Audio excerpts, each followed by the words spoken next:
to United States of America. And this trip is hailed as historic and landmark because this is his first state visit to America in the last 9 years of his tenure.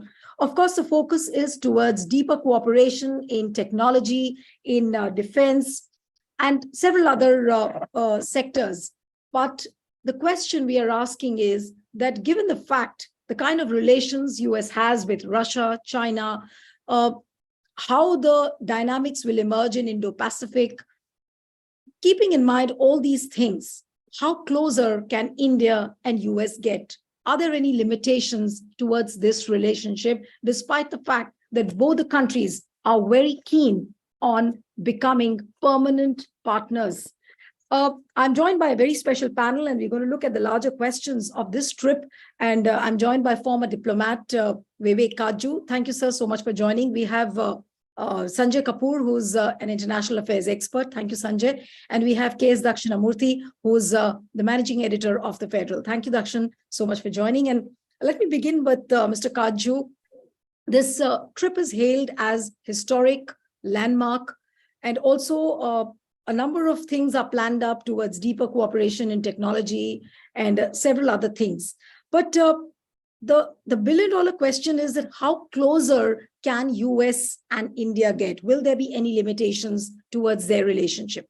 Yes, sir.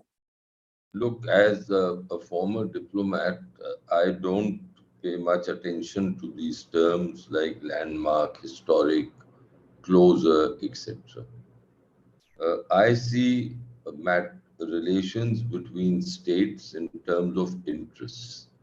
Okay. Now, one other point, it's a small point, a very small technical point.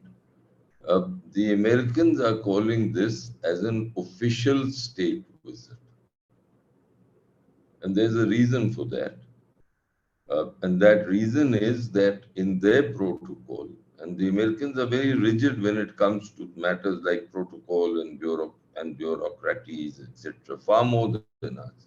In their protocol, a state visit can only be to a head of state. But they are welcoming Prime Minister Modi in a truly splendid manner. They are going out of the way to do courtesies, etc. So this is an extraordinary visit and is a visit with great gestures thrown in. The last time I think they had an official state visit was for Dr. Manmohan Singh. And before that, a purely state visit was for President Radhakrishnan in their protocol.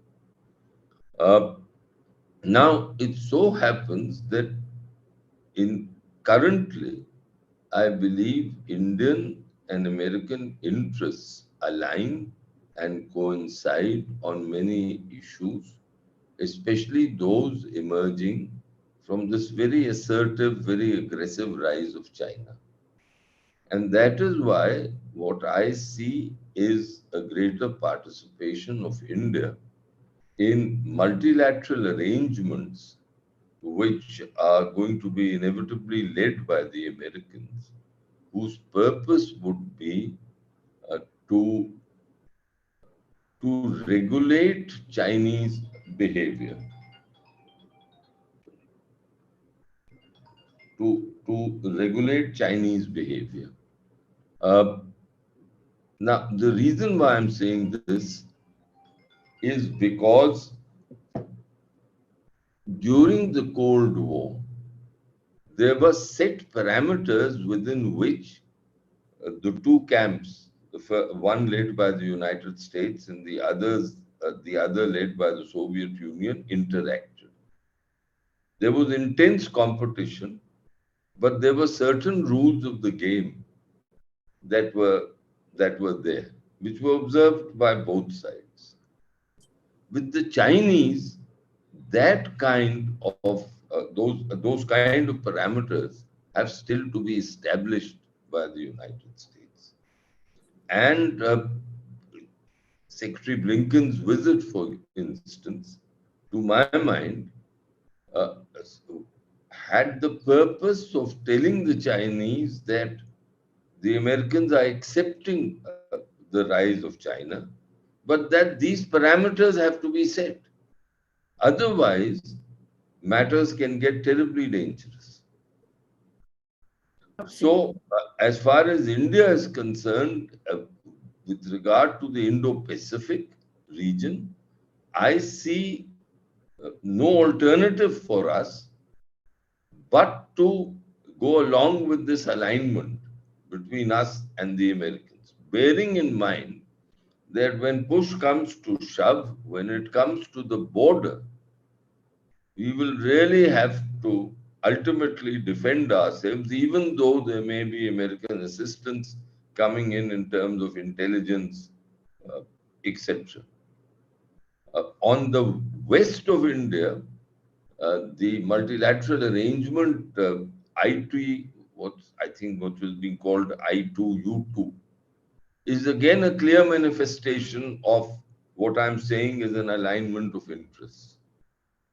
Uh, and that is what is leading to this closeness. But I do suspect, and that's the last point, I'm sorry for taking time, last point I wish to make is that the Americans would know that India's room for maneuver in the Indo-Pacific region is not very large.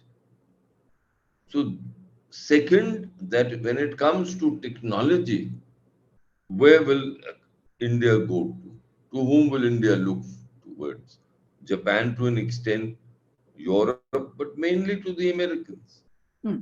So that is why the question I've been asking myself is that why is it that at this juncture the Americans, that President Biden's administration has laid out such a fulsome welcome for the Prime Minister? And I've come to the conclusion that one, it is because it's next year he's going to contest an election and he wants to show that India has agreed to certain deals which will result in American jobs, and that's also always very important for a presidential candidate. And President Biden will be a candidate from all accounts as of now. And second, I suspect the American administration and the Congress wants us to move to an extent on our position on the Ukraine war. Hmm. Absolutely. You made an important point, Mr. Kaju, when you said that obviously 2024 is an election year, but it's an election year for Modi as well. So both probably could be playing to the political constituency domestically in their domestic strongholds. But Sanjay, if I may come to you, uh, like what sir mentioned that you had the U.S. Secretary of State visiting Beijing just before Modi's visit. So obviously, US was also trying to send a message to China that look, don't get swayed too much by the Modi's red carpet. That of course is there, but then you are equally an important partner. So in a way, US was hedging its bets. But can India also do this despite the so strong need for America to be by its side? Can India really hedge its bets? Thank you so much for inviting me and giving me an opportunity to listen to Ambassador Karchu. It's always a pleasure to hear his views on very candid views on the subjects that are given to him. And good to see Dakshinamurthy after a long time. Uh, I think we should not live in delusion of grandeur when we keep on comparing ourselves with China. I don't think Secretary of State Blinken had gone to Beijing to somehow hedge his bets and try to convey India that, look here, we may be having a state visit for you, but we don't want to antagonize China. I don't think that's a factor. The fact is that China, US have begun to get worried about how this entire standoff with China is getting worse with every passing day. They were keen that China should be restrained in some way so that the possibility of China's fulsome support to Russia in this war with Ukraine doesn't go out of hand.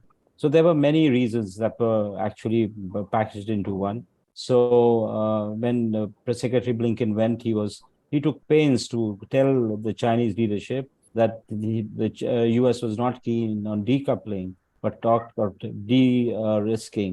And de-risking is far removed from decoupling, because I think the concept of decoupling had triggered some kind of excitement in India that most of the companies will start moving towards here, and that is what will start working in our favor. But the truth is that many CEOs and many heads of American companies made it a point to tell President Biden and others that they were not willing to move, and they were pretty comfortable doing business with China. So we need to tamper our excitement by knowing that it's a economy which has 17 or 18 trillion dollars as GDP compared to India, which is struggling to reach 3. And I don't think there is any great comparison between the two. India has a major problem with China. It's got a long 3,500-kilometer border. It has to figure out ways to ensure that China is kept in check. So I agree with the Ambassador Karju that India has to look for ways to somehow ensure that its borders are protected and China doesn't keep nibbling at our borders like it has been doing all this while. That is why Russia also ends up playing some role in this relationship. They are the ones who hold China back, because for them, India is very important. But we must also bear in mind that gravitating towards the US has its downside. For instance, recently, India was also hosting physically a Shanghai Cooperation event, and that was to take place in July. And for unknown reasons, I'm not clued into it. Ambassador Karji would probably enlighten us. But we decided to go into an online event primarily because didn't want Shanghai Cooperation to show up Mr. President Putin and President Xi Jinping here and steal the thunder of G20, which we are going to organize in the coming days. So there are many layers to this question, to this issue that you bring up. China is very important. Our challenge is China, and how do we, handle it without antagonizing? Because China takes a very dim view of our relationship or our association with Quad. And time and again, they have said that it is something that can provoke a standoff, a military standoff. And that is something that causes a great amount of worry for India. Right. But you mentioned about Russia, and Dakshin, if I may come to you, that is this going to be India's biggest limitation? Because India has been dependent on Russia, say, for example, on oil, or when other European nations had put sanctions, India was the only one who had doubled down on the same. So what happens to that now? If you look at the relationship between India and Russia, India and China, then vis-a-vis Pakistan, if you look at these three countries and the entire situation in Asia, can that become India's biggest limitation? Because obviously, when Prime Minister Narendra Modi is in America, it's China which is keeping a close watch, Russia which is keeping a close watch, and of course, not to mention Pakistan as well. Yeah, I mean, India is playing its balancing role. I mean, balancing role not from a position of strength, I would say, but it's more the circumstances that has forced India into playing the balancing role, which I think it's been doing this for a long time.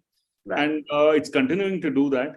The question, that arises is, why is the West tolerating India's continued relationship or trade with Russia in this ecosystem of sanctions? The point here is that it's convenient for the West because they're also getting oil through India, and also the US is hedging its bets as far as India is concerned, because it really doesn't want to antagonize India because of China. So it's a kind of a taut situation where there are these three big powers, say India, Russia, China, and the US. So they're in some kind of a taut very situation where nothing is moving, in the sense that nobody can move against the other so openly, because there are too many things at stake.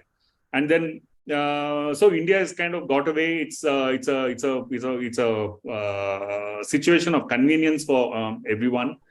And then you have, at the same time, India also needs to constantly reaffirm its closeness to the US, because US is seen to be one nation which it can lean on in times of a crisis.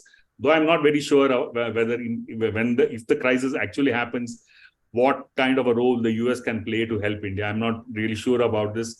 So even that's the reason, even, there is a lot of, there's nothing definitive in this whole arrangement.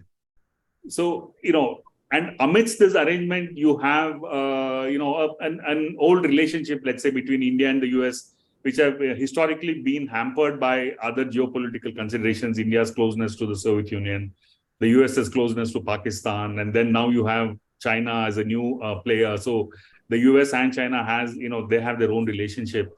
So what I'm basically trying to say is that in this kind of a system, the India-US relationship is going on. I mean, it's fine. There's a nice trade arrangement. The US would love India because India is a big market. It's agreed to buy a lot of stuff as for its defense needs and all that. So that's also one of the reasons why there's so much of ho-ho-ha, in the US about Prime Minister Modi's visit. So that's how I would see it. There's nothing more. I don't think we can really see too much of a long-term issue in this, or Okay, so you were saying that it's not going to be like you don't see this as a very long-term sort of a relationship. It's just that they continue to tolerate each other because of the compulsions. That's right. Yeah. Okay. Exactly. So in that context, Mr. Kaju, if I may ask you, what is the long-term plan, as far as India is concerned, with its relationship with America then? How does it really want to position itself? Because America is known as a country which always moves along with its allies. But if I may say, India is not an ally. India, of course, is a partner. Now, does America see India as its ally or in some other position? Because Narendra Modi keeps saying that, we are taking this relationship to a totally different level altogether. But what is going to be the contour of that relationship is not very clear, except for, the dependence on technology, dependence of various other things. How would you really see it, sir? Look, as I told you, I don't put much emphasis on these terms, allies, partners, etc. For me, it is how our interests coinciding. And you said permanent partners. There's nothing permanent in international relations. That's something that I've learned through my experience. I may be wrong, but that's. But I do see a certain dynamic at work in the global arena.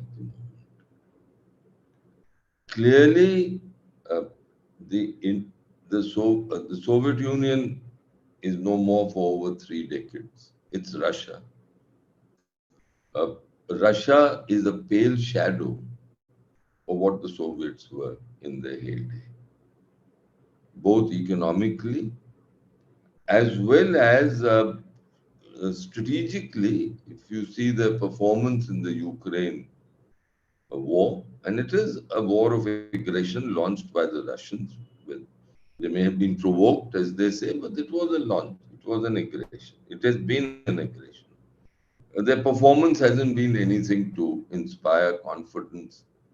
Second, I think our dependence on Russian arms, equipment, it will necessarily reduce as time passes for a variety of reasons. And we'll have to look around. We'll have to eventually develop our own industry. And I think till now it was the public sector only, but now the private sector has also been opened up in the defense sector, in the defense field. And the Americans were always unwilling to do business with our public sector, but the same thing doesn't hold for the private sector. So I think there will be this defense relationship. No country gives absolutely cutting edge technology, but the Americans have indicated that they'll give us sophisticated technology.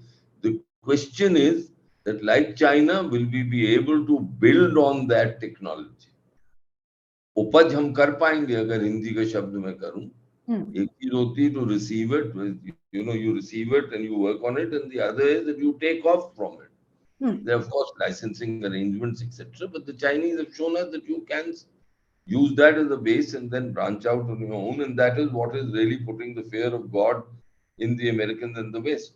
that Hmm. China is no longer only the factory of the world, but it is becoming an authentic scientific and technological power, Hmm. something that we aspired for uh, during the Nehruvian period, if you Hmm. look at it. Now, so I do see this, the Russian relationship, I think, reducing in salience. Hmm. Then you mentioned Pakistan.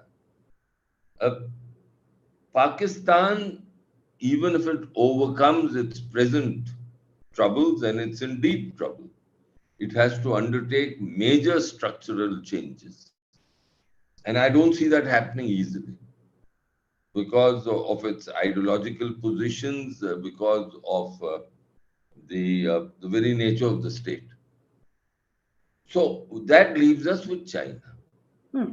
And I see one factor which is concerns me a great deal, and that is the Chinese attempt at integrating countries to the west of India, both in its immediate and its extended neighborhood, with itself. Starting from Iran, where they made major investments. And that process will continue this even if the Americans and the Iranians strike some kind of a deal as is being reported on the nuclear front. So starting with Iran, then you come to Pakistan, Afghanistan, and the Central Asian republics. So if they get integrated with China as China wants, then we have uh, a certain barrier to the west of us. As it is, Pakistan poses a barrier. But till now, we were overcoming it, trying to build our ties with Iran, with the Central Asian republics, of course, but the problem of connectivity is there, but more so focusing on Afghanistan. That needs to be done. I think inhibitions are not in Kabul under the Taliban. If there are inhibitions to developing relations, they lie in Delhi. And my own feeling is, notwithstanding the horrid nature of the theological and ideological positions of the Taliban, especially on gender issues and other issues, we've got to do business with them. I'm not suggesting we recognize them or anything like that, but I think we've got to slowly do more and more business with them to keep our foot in this. So our major challenge is going to be China. Right. And if the major challenge is China, then where else do you go to? Who else do you rely on? Of course, at the end of the day, you rely on yourself. Absolutely. But as I said, just as during the Cold War, even though we were non-aligned, uh, when I suited our interests and the Americans were breathing down on us, uh, we went to the Soviets. So today, the real contest is between the Chinese and the Americans. They've got to work out the parameters, but for our own national interest, we'll have to uh, get a certain alignment, and that suits Americans too. Absolutely. Now, for any alignment, and that's the last thing I'll say, you've got to pay a price. Yeah. There's nothing free in international ties. Absolutely. So the question is, what is the price that the Americans will demand and are demanding? Hmm. Today, what I will watch out for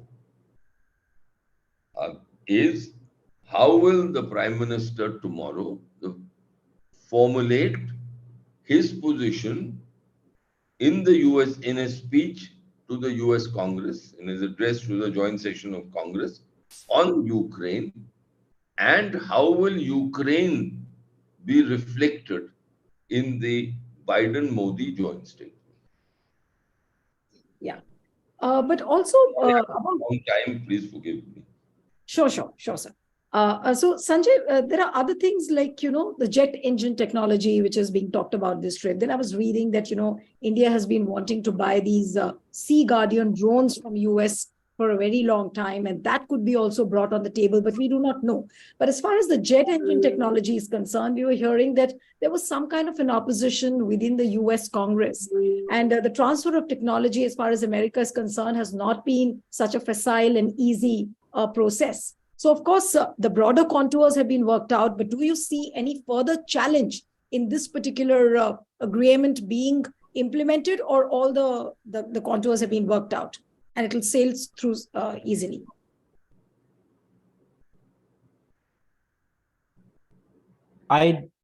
Technology transfer is an issue which doesn't really happen so easily when it comes to the US. And that is one of the reasons why India's relationship with the United States of America has always been very bumpy. Soviet Union, if you remember, was more than happy to transfer whatever technology that Right. India sought. And in fact, India's industrialization, India's dependence on the Soviet Union also increased substantially. US has this problem. They, in fact, they don't allow use of many things that do on certain powers. They draw too many red lines, not just transfer technology, but where you can use, where you can't use. In fact, the French foreign minister was complaining that if they if a product which has been made in France but ends up using the varnish from the US, according to the agreements that the French government has signed with the US, they would not be able to sell it to many country which US doesn't want. So there are so many restrictions that the Americans bring in the terms of partnerships of any nature, that I am not very sure it is going to happen very easily. Even look at the civilian nuclear deal that we signed long years ago. Do you find any American nuclear plant coming up here? You find absolutely none. There have been advantages that have come the US way, advantages to India also because we've signed the deal. But the fact of the matter is that it moves very slowly. There are so many other factors that come into play, but doesn't happen so easily. But having said that, I want to revisit Ambassador Karju's assertion that there is a price that has to be paid, whether you are asking for technology, whether you're asking for a deeper relationship, protection from China. And that is what the whole trip is going to be all about. What price are we going to pay? Are we going to dump Russia? Are we going to dump President Putin? Would we allow President Putin to come to for the G20 summit? Because I want to give you an example. In South Africa, for instance, the BRICS summit is taking place in July and in August. And one of the things that is weighing on the minds of the South African leadership is that if President Putin comes to Pretoria or Cape Town is where it is happening, he could be arrested because South Africa is a member of the ICC. So despite the fact that they have said that Yes, I'll they come will to give you. him immunity, Yeah, but yeah. this factor has been brought in, and it's possible that the BRICS summit may be shifted to China because that is where President Putin feels more protected. So similarly, we don't know the fate of G20, how whether everybody, all the leaders are going to get be present here or not, how the PM is going to put together a statement which captures the mood on Ukraine, what will really happen, because I think in Bali, the Indonesian head of state had a major problem in trying to get all of them, to do that. It's like putting all the ducks in a row. And that doesn't really happen in this kind of summit, especially when Ukraine kind of war, which is so divisive, is unfolding with rapidity. Right. Ambassador Kaju wanted to make a point. Yes, sir. No, I think the point Sanjay has made about President Putin's visit to South Africa is correct. But I'm confident that at the end of the day, if President Putin wants to visit South Africa, the South Africans will find a way, notwithstanding the membership of the International Criminal Court. Now, that doesn't apply to us. Right. It doesn't We are apply not to us. members of the International Criminal Court. Okay. The Putin gave the Indonesians a pass by not being present in Jakarta or Bali, when the summit, when the G20 took place. The question is whether he'll give us the same pass. And that, to me, as a former diplomat, is the $1 million question. If Putin's coming here for the G7 was once issue, and as Sanjay pointed out, for whatever reason, we've decided to have G7 in a virtual format, even though we built it up quietly. And if you see the press statements of MEA, that we've done a lot and we've had ministerial meetings, etc. Yet, for whatever reason, and one can only speculate, there's no point speculating. The fact is that G7 is in a virtual format. Certainly, with the build-up given to the G20, I doubt whether the government, whether Modi ji, the Prime Minister, would want the G20 in a virtual format. Mm. The question is, if President Putin arrives, as he well may, what would inhibit him from coming here? Mm. There are all kinds of speculation. But Yeah. if he comes here, then that will be a certain complication for us, and we'll have to navigate through that complication with great dexterity. Right. So, even if this visit concludes, then I'm sure it will be very successful. As I said, I'll watch out for those formulations, and that's only perhaps because I've spent a lifetime in diplomacy, the formulations on Ukraine. But I don't think that the next 2 months will be easy sailing for India diplomatically. Okay. But Very just true. cue from what Ambassador Kaju and Sanjay said, Dakshin, that what is the price India is going to pay while signing these agreements and deepening this kind of a cooperation? What could that price be? If I may ask you to speculate, because you keep a keen watch on the diplomatic movements, what could that price be? Okay. See, as everybody knows, that each country is in a relationship for its own interests, fundamentally, especially in international politics, right? And there are points of differences between India and the US.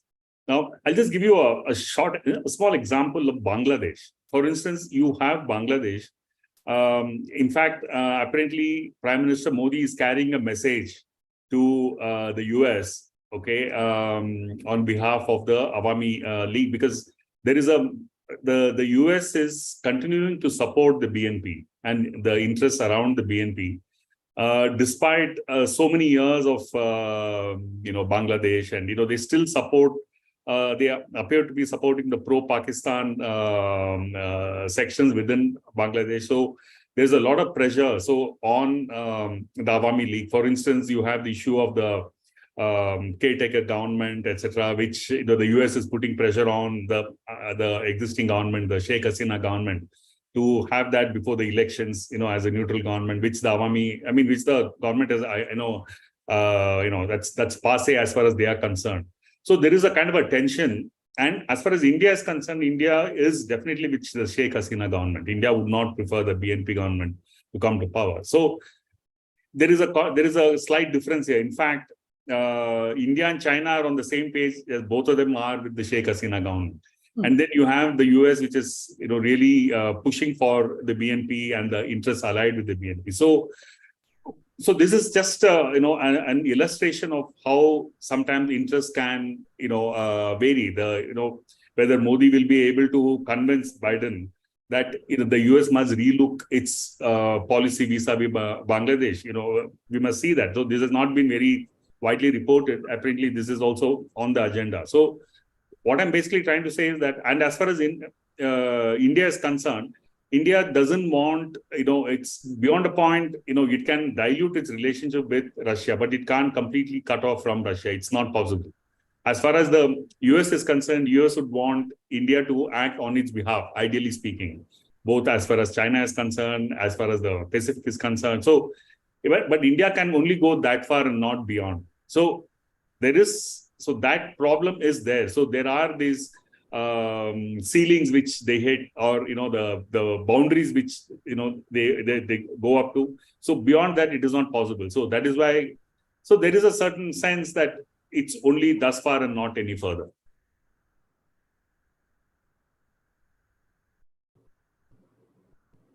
Yes. So I think we very well summarized the limitations that, yes, America and India have to go ahead as partners who need each other, but they have their own limitations vis-a-vis their relations with various countries, especially Russia, China, and how India wants to position itself. But as Ambassador Kaju and Sanjay, both of them said that what is the price India is really going to pay for these kind of agreements, which will be signed in Washington. Of course, all eyes would be on tomorrow's Modi's address to US Congress. So thank you so much, Ambassador Kaju. It was really a pleasure having you on the program. Sanjay, thank you so much. Dakshin, it was wonderful having you on the program. And one appeal to the viewers who are watching The Federal, send us your feedback, subscribe to our channel, and stay tuned to The Federal. Thank you.